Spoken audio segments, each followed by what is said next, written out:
একটা মেয়ে জন্মায় স্বপ্ন নিয়ে, পড়াশোনা করবে, নিজের পায়ে দাঁড়াবে।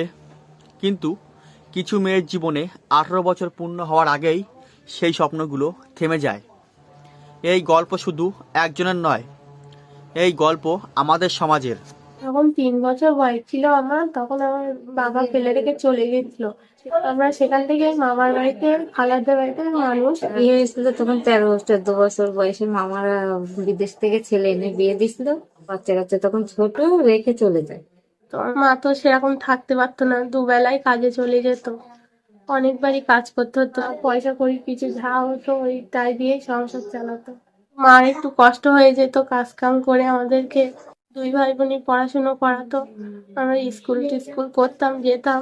আমার মামার খুব শরীর খারাপ ছিল, তারপরে মামা বলছিল যে বিয়ে দিয়ে দিলে ভালো হতো। কাজ করতে গিয়ে একজনের সঙ্গে দেখা হলো, সে বলছে, জিজ্ঞেস করছে যে মেয়ের কত বছর বয়স। আমি বললাম 14 বছর বয়স। বললো মেয়েকে বিয়ে দেবো। আমি বলছি না। ওরা জবরদস্তি এসে এবার মেয়েকে, আমি তখন বাইরে ছিলাম, বোনের কাছ থেকে বলে বিয়ে শাদী দিয়ে নিয়ে চলে গেছে। প্রথমে আমি কিছুই বুঝতে পারিনি। প্রথমে ওরা এখানে এসেছিল, বাড়িতে এসে তারপর অনেক ভালোবাসা দেখাতো খুব একটা, এসে এসে এমনকি আমার বাড়ির মামা যখন অসুস্থ তার পায়ে পর্যন্ত ধরেছে যে আমি পায়ে ধরছি, তোমাদের মেয়েটা আমার দাও, ওকে কোনোদিনও আমরা অসুবিধায় রাখবো না। আমি সিদ্ধান্ত নিয়েছিলাম যে বিয়ে করব, সেখানে ভালোভাবেই সংসার করব।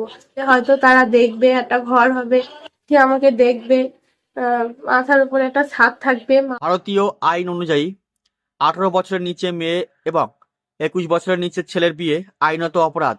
তবুও আজও আমাদের আশেপাশে নীরবে ঘটে চলেছে বাল্যবিবাহ। 2009 সালে গ্রামে বাল্যবিবাহের হার শহরের তুলনায় 3 গুণ বেশি। আর 2021-22 সালে উত্তর 24 পরগনায় প্রায় 800টি বাল্যবিবাহের তথ্য সামনে এসেছে। আমি যাকে বিয়ে করেছিলাম সে নেশাভান করতো, মারধরও করতো, খেতে দিত না, পরতে দিত না, জামা কাপড় চাইলে দিত না।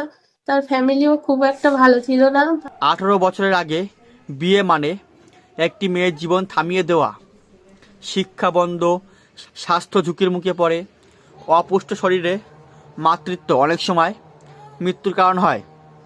অনেকে সংসারে মানিয়ে নিতে না পেরে গার্হস্থ্য হিংসার শিকার হয়। শেষে ফিরে আসে আবার বাবার বাড়িতে ভাঙা স্বপ্ন নিয়ে। বিয়ে করার পরে 4-5 মাস মতো ছিলাম, মা হতে যাচ্ছিলাম, তখন ভালোভাবে খেতে করতে তো পারিনি আমরাও। এবার নিজেরও শরীরটা দুর্বল লাগতো।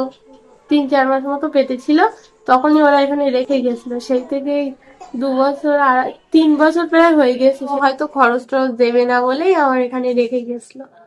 মেয়েটারও এরকম সমস্যা, আমি যেরকম ভুগছি মেয়েটাও এরকম সমস্যায় পড়ে আছে। ও রেখে চলে গিয়েছে। উত্তর 24 পরগনার বসিরহাট 2 ব্লকের কচুয়া গ্রামে একই পরিবারে মা ও মেয়ে দুজনেই বাল্যবিবাহের শিকার। প্রজন্মের পর প্রজন্ম এই অন্যায় যেন চলতেই থাকে। বাচ্চা যখন এসেছিল পেটে তখন 17 বছর বয়স ছিল। হেলতে গেলেও তারা ওরকম বকাবকি করতো, উল্টো পাল্টা বলতো, তবু মুখ বুঝে সহ্য করতে হতো, কি করব। আর আমাদের তো মাথার উপরে কেউ নেই, বাবা নেই, বড় একটা যে ভাই থাকবে সেও নেই। একটা ভাই, তাও ছোট। মা পরের বাড়ি কাজ করে, আমাদের কি কোনো একটা লোক নেই যে পাশে দাঁড়াবে। বিশ্ব স্বাস্থ্য সংস্থার মতে বাল্যবিবাহ রোধের 3টি প্রধান উপায় হলো নারীদের শিক্ষা, আইনের কঠোর প্রয়োগ, অভিভাবকদের সচেতনতা। এই লক্ষ্যেই পশ্চিমবঙ্গ সরকার 2013 সালে শুরু করে কন্যাশ্রী প্রকল্প, মেয়েদের স্কুলে রাখার এক শক্তিশালী উদ্যোগ। দীর্ঘ 6 বছর ধরে আমি কাজ করছি এই চাইল্ড প্রোটেকশন নিয়ে। বিশেষ করে যেটাতে আমরা ফোকাস করেছি সেটা হচ্ছে যে বাল্যবিবাহ। আমরা কাজ করে যাচ্ছি, মানুষকে সচেতন করছি।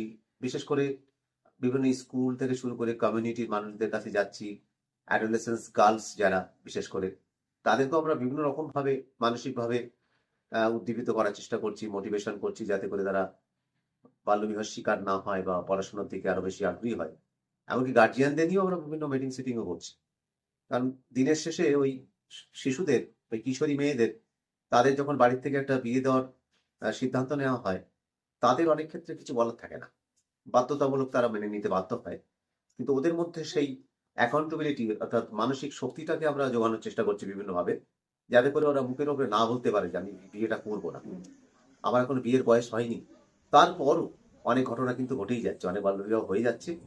এমন কিছু যদি আইন তৈরি হতো, যে আইনে যে বাল্যবিবাহ যদি হয় তাহলে তার একটা দৃষ্টান্তমূলক শাস্তি হবে। যারা বিয়ে পড়ায় এদের উপরে যদি একটা নির্দেশিকা দেওয়া যেত সরকারিভাবে যে তোমরা কোনো বাল্যবিবাহ করাতে পারবে না, তাহলে বোধহয় এই ধরনের বিয়েগুলো অনেক ক্ষেত্রে আরো আটকানো যেত। গার্জেন নেই এখন, কিছু তো করারও নেই। এবার আমরা কিছু করতে পারি না, প্রতিবাদ নিতে পারি না, লোকে বলে যাই শুনি, কি করব। যে বাড়িতে গার্জেন থাকলে মেয়েটার আমরা সেইভাবে দিতে পারতাম, অল্প বয়সে আর বিয়ে দিতে হতো না। গার্জেন নেই বলে সেইভাবে দিতে পারিনি কো, সেই জন্য মেয়েটা আমার কাছেই আছে। এখন চাইছি যে মেয়ের একটা কোনো কাজ করলে, মেয়ে তো উচ্চ মাধ্যমিক দিয়েছে, এবার তাহলে তার বাচ্চাটা মানুষ করতে পারতো যদি সরকারি কোনো সুযোগ সুবিধা পাতাম। আমরা চাই যে আমরা যেরকম সমস্যার মাঝখানে পড়ে আছি অন্য কেউ যেন না এরকম হয়। চাই যে আমার ওই স্বামীর বাড়িতে সবাই যেন একটু শাস্তি পাক, কারণ ওরা আমার সাথে যা ব্যবহার করেছে খুবই খারাপ ব্যবহার, সেটা বলার মতো না। আর অন্য কোনো মেয়েরাও যেন এরকম সমস্যায় না পড়ে, যেরকম ভুল করেছে এরকম ভুল যেন আর কেউ না করে। বাল্যবিবাহ রোধ করা সম্ভব যদি আমরা সবাই পাশে দাঁড়াই। শিক্ষা, সচেতনতা ও আইনের প্রয়োগই এর একমাত্র পথ। আপনার আশেপাশে কোথাও বাল্যবিবাহ হতে দেখলে চুপ থাকবেন না।